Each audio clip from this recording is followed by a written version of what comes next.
I got some errands to do, and I figured this will probably be a good time to record the truck for the K&N Air Filter, like a before and after. I haven't done the K&N Air Filter install yet, but like I was saying, I think this would probably be a good time to record the truck to see how it sounds. So I am here beside the truck, and let's do a cold start. And once it warms up, we'll give it some gas and see how it sounds.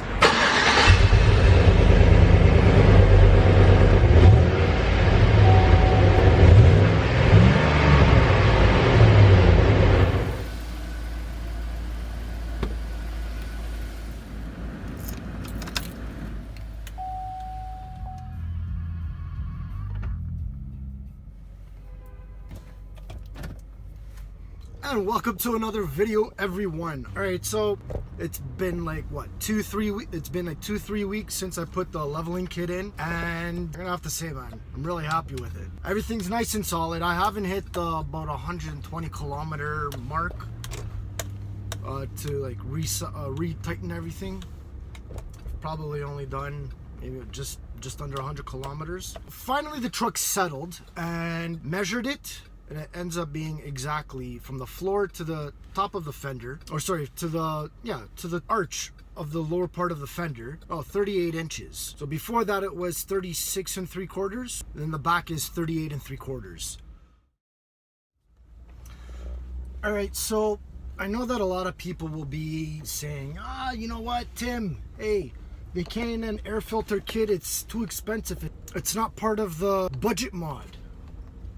Well, you know what? Yeah, okay. If you're going to think about it, how much you're going to dish out money right now for it, yeah, it's a little expensive. But honestly, if you ask me personally, I think it is part of a budget mod. Yeah, I think it's an important thing. Like, not only will it pay for itself just because, you know, like, it's reusable, but also it's going to increase horsepower, and also it'll increase fuel mileage as well too. I sort of lucked out with this K&N Air Filter kit. I got it on sale, and it was 20% off. I got it on Amazon, but I kept it on my watch list. And then right away when I got notified that it was on sale, I was like, done. I'm getting it, done. 20% off. You can't go wrong with that. All right, so we're getting on the highway here. These guys are going slow.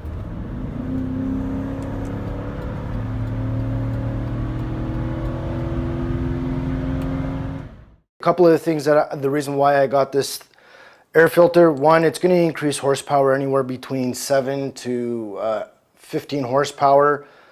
So it's going to help with airflow. It's going to help with fuel economy a little bit. It's going to give more horsepower, and it's going to sound a lot better.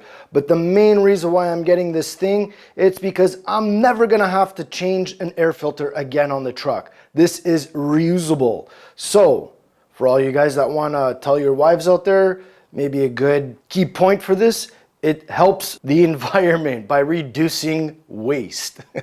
Too much talking, let's get this thing open. All right, not bad for an intake kit to put on the Yukon build. Really excited to throw this on. All right, so I'm gonna do my best over here to record as much as I can. There's gonna be some things that I'm not gonna be able to record, or just a bad angle, only because I am one person. Now, according to the manual, there's a couple of things that I need to watch out for, and I need to be super careful. Mass flow air sensor, and then there's another sensor somewhere over here. So yeah, first thing to do, let's tear everything out. So I got to get rid of that plastic, take it out, and then dismantle the whole intake system out. Should have brought a step stool.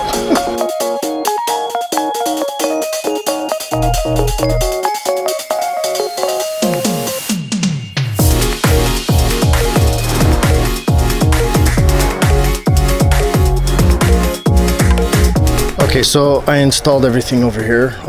I just tightened that one. I just have to tighten this one.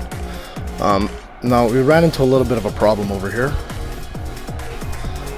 I don't know if you guys can see it, but okay, so they're supposed to come with grommets to go on the bottom, so that way I can run a bolt from inside and bolt that down. It didn't come with it, so I'm gonna have to contact K&N and talk to them about it. But for now, I'm just gonna continue going. Just leave this for now. If they don't give me anything, then I'm gonna have to figure something else out. Okay, so what we got going on here is we got the extension rubber hose that's over here. I already clamped that down. Mass flow air sensor. Now be careful. You have one side that's hollow. Do not stick your fingers in here because there are sensors in here that will break and you're gonna have to replace the mass flow air sensor, and these things are not cheap. Anyway, so this one's kind of hollow and there's really nothing there. On the other side is kind of like a honeycomb type of thing. So the honeycomb's gonna go on your filter side. What was there also is this. This rubber ring was on this side. There's a couple of things here that's set for this hose clamp. So you just take it off, then you're able to slide the mass flow air sensor into the sleeve and just tighten up with the supplied hose clamp. Okay, I already have the hose extension piece already set in. Let's get a closer look. As you can see right around here, and then I also put the clamp and I tightened it down. There's the hose clamp piece right there. I'm doing all this by hand because I don't want to over tighten it with the machine because we could break this and I don't want to be breaking anything into replacing anything. So for the next thing is going to be the actual intake tube, the K&N intake tube.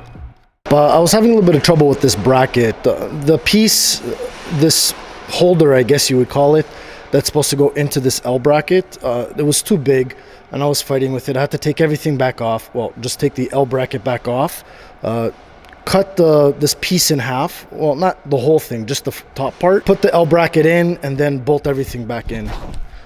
Yeah, the last thing I want to do is break anything. Let me see if I can get closer. Yeah, right there. You can see I just nicked it on a 45 on top there, just for that piece to fit inside the L bracket. All right, so next is going to be the vacuum line that's coming out here, which is this thing here. All right, so you can see the new supplied vent hose for the crankcase. It's coming out of there, out of the motor, does a little loop, and into the intake over there. The air filter is in. This thing is massive. I'm telling you, it is big as my head. Okay, so pretty much I am done. All I just have to do is plug back the mass flow air sensor and then just put the cover on top. Man, everything is put back together. It is finished. So we got the top on. There's actually a rubber seal. Sorry I didn't film that. But there's a rubber seal that goes around the only two sides of the edge of this box. Then we have 1, 2, 3 screws over there.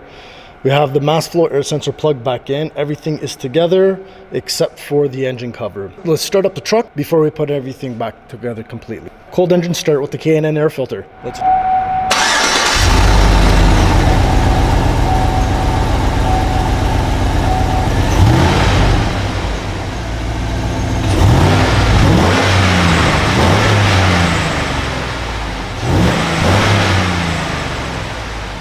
That sounds really good. There's more of a growl on it. Very nice. Truck seems to be running a little bit smoother too. All right, so I'm gonna open up a window or two, and we're gonna hear it with the windows open. It's a little cold. +9. Anyways, okay. When the light hits green, windows are rolled down a little bit. We're gonna hear it.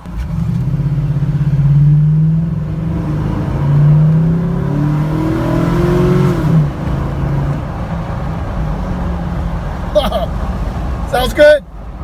Okay, so to finish up this build, we are gonna put the K&N sticker right here to proudly show that we are now using K&N, and also to show the mechanics not to change the filter because these filters are expensive. All right, so let's peel the sticker, find a good spot for it. So right here, I think will look good.